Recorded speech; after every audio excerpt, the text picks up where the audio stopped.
Na ganito pala yung pagbalat ng ano. Para hindi mahirap pagbalat ng...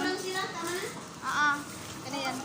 Pagbalat ng bawang, sibuyas, ibabad sa tubig. Tapos Tapos yan. ganyan siya. Yes po. Para mawala yung ano niya, balat niya. O, tingnan Kita. mo, nawala na yung balat niya. Konti na lang. Hindi mahirap. Pero kailangan kuskusin mo, ganyan.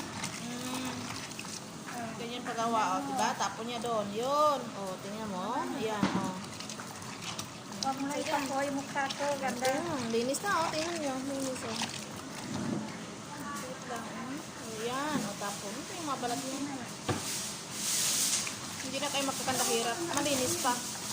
Tapos, yan. Tapos, ilagay sa blender kung gusto niyo i-blend. Yan, dahil na. Tapos gawin ng pepper. Gawin pero-pel. Diba? Ayan. Konti na lang. Kasi ano siya eh, matigas ba? Tapos ang awit yung pamay. So, masagit na. Ayun, konti na lang. Pakain na? Atay tayo? Sige. Please subscribe my channel, guys. Thank you. Thank you for watching. Bye. Salamat. Yan.